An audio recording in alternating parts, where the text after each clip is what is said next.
കുട്ടി ചോദിച്ചു, ചേട്ടാ, പൈസ കിട്ടോ ആ പണി ചെയ്താൽ എന്ന് മേസ്ത്രിനോട് അങ്ങോട്ട് ചോദിച്ചു. അതിന് മേസ്ത്രി പറഞ്ഞു, പണിയൊക്കെ കിട്ടും, പക്ഷേ അതിന് ക്ഷമ വേണം, ക്ഷമിച്ചിരിക്കണം, പഠിക്കണം, സ്കൂളിൽ പോകണം, എന്നിട്ട് വലിയ വലിയ പഠിപ്പുകളൊക്കെ പഠിച്ച് പണിക്ക് പോയാൽ നിനക്ക് പൈസ കിട്ടും. അതുവരെ ക്ഷമ വേണം. ഇതുപോലെ ധൃതി പിടിച്ച് എനിക്ക് പൈസ വേണമെന്ന് പറഞ്ഞാലൊന്നും കിട്ടത്തില്ല. അത് മനസ്സിലിരിക്കണം എന്ന് മേസ്ത്രി കുട്ടീനോട് പറഞ്ഞു. അപ്പം അതുവരെ കുട്ടീൻ്റെ മനസ്സിൽ സ്കൂളിൽ പോകണം, പഠിക്കണം എന്നുള്ളൊരു ചിന്തയും ആശയും ഒന്നും ഇല്ല. മേസ്ത്രി പറഞ്ഞപ്പോൾ കുട്ടിയത് ഒന്ന് ചിന്തിച്ചു നോക്കി. മേസ്ത്രി പറയുന്നത് ശരിയല്ലേ? നമുക്ക് അച്ഛനും അമ്മയും ഉണ്ടല്ലോ, നമ്മളെന്തിനാ പണിക്ക് വരുന്നത്? ഈ ചേട്ടൻ പറഞ്ഞത് ശരിയാണ്, നമ്മൾ സ്കൂളിൽ പോവാം, പഠിക്കണം എന്ന് കുട്ടി സെൽവി തീരുമാനിച്ചു. എന്നിട്ട് അന്ന് വൈകിട്ട് കുട്ടി വീട്ടിലേക്ക് വന്നിട്ട് അമ്മ അവിടെ ഉണ്ട്.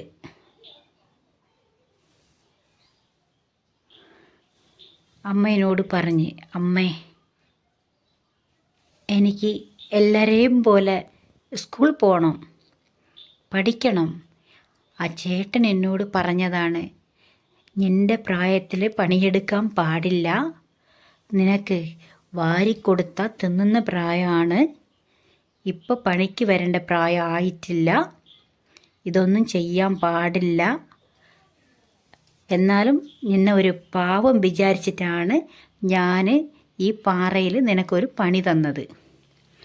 കണ്ടിട്ട് എൻ്റെ മോളെ പോലെ ഉണ്ട്, അതുകൊണ്ടാണ് എന്ന് ആ ചേട്ടൻ എന്നോട് പറഞ്ഞു അമ്മേ. അപ്പം സ്കൂളിൽ എന്നെ ചേർക്കില്ല അമ്മേ എന്ന് അമ്മേനോട് പറഞ്ഞു.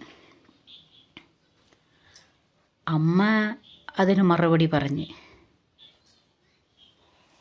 ഇത് തമിഴ്നാടല്ലല്ലോ, കേരളമല്ലേ, ഇവിടെ മലയാളമല്ലേ ഉണ്ടാവുള്ളൂ ഭാഷ.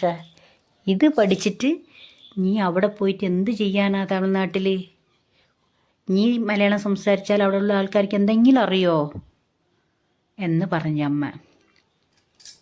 എന്നിട്ട് സാരമില്ല അമ്മേ, മറ്റുള്ളവർക്ക് മനസ്സിലാവാൻ അല്ലല്ലോ ഞാൻ പഠിക്കാൻ പോകുന്നത്, എനിക്ക് മനസ്സിലാക്കാൻ വേണ്ടിയിട്ടല്ലേ ഞാൻ പഠിക്കണമെന്ന് പറയുന്നത് എന്ന് കുട്ടി അങ്ങോട്ട് പറഞ്ഞു.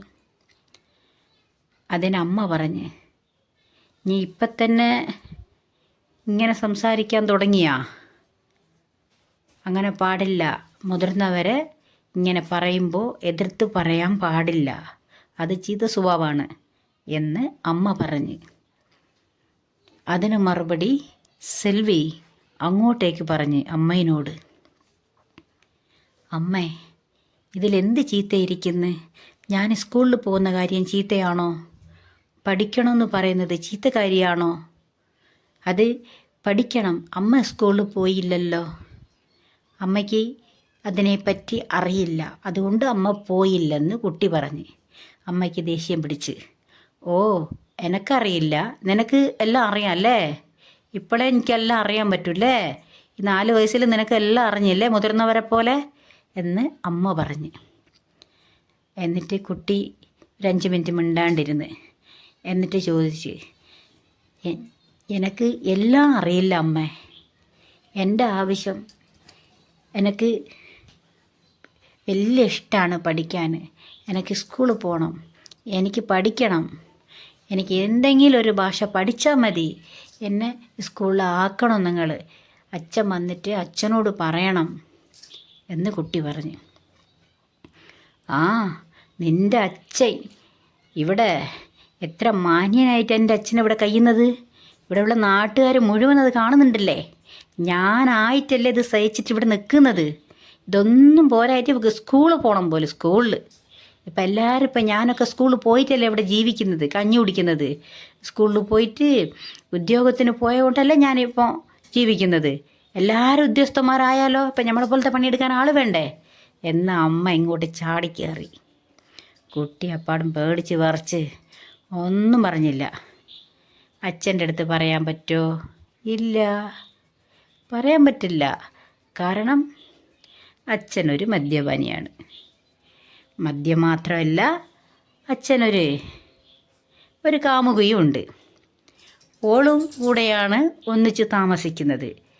അച്ഛനെ കൺട്രോൾ ചെയ്യാൻ അമ്മയ്ക്ക് പറ്റുന്നില്ല. കാരണം അച്ഛൻ തല്ലും.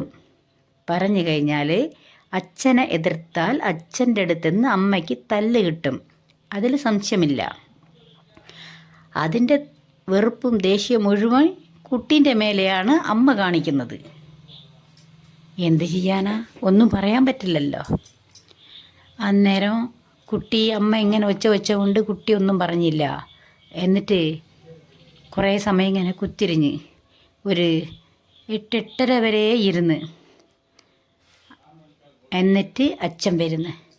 അച്ഛനും അച്ഛൻ്റെ കാമുകിയും രണ്ടാളും കൂടി കൊഞ്ചി വർത്താനം പറഞ്ഞുകൊണ്ട് വരുന്ന വഴിയിൽ അന്ന കാലത്ത് എല്ലാ സ്ഥലത്തും വെട്ടം ഉണ്ടാവില്ല, വെളിച്ചമില്ലാത്ത ഒരു സ്ഥലമാണ്.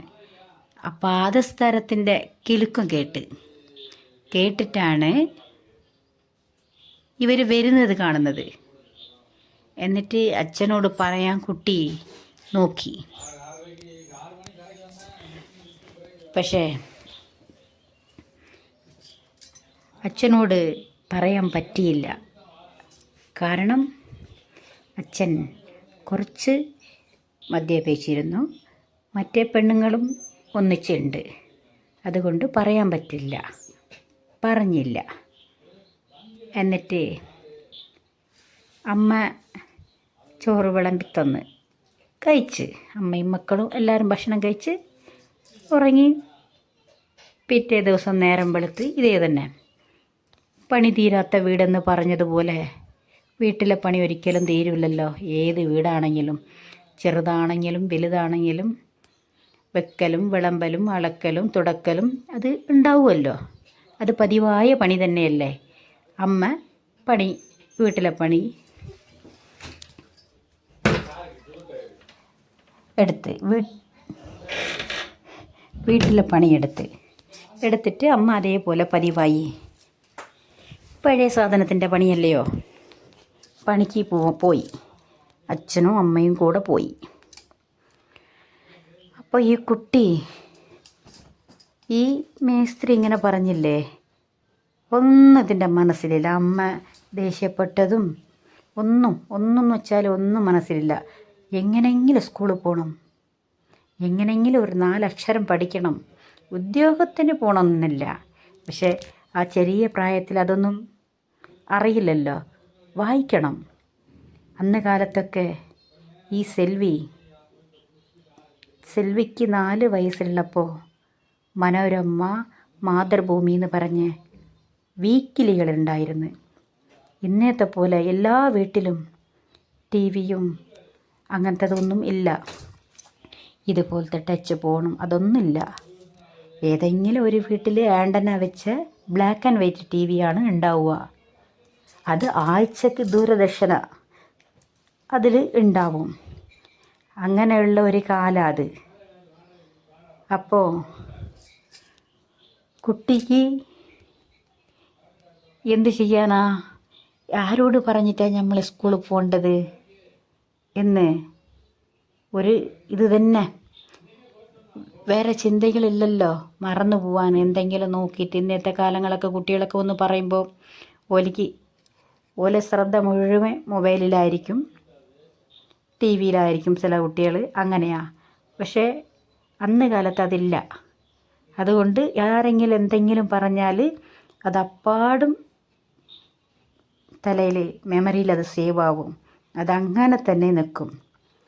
കുട്ടി പിന്നെയും ആലോചിക്കുന്നത്, അച്ഛൻ വൈകുന്നേരം കള്ളും കുടിച്ച് വരും.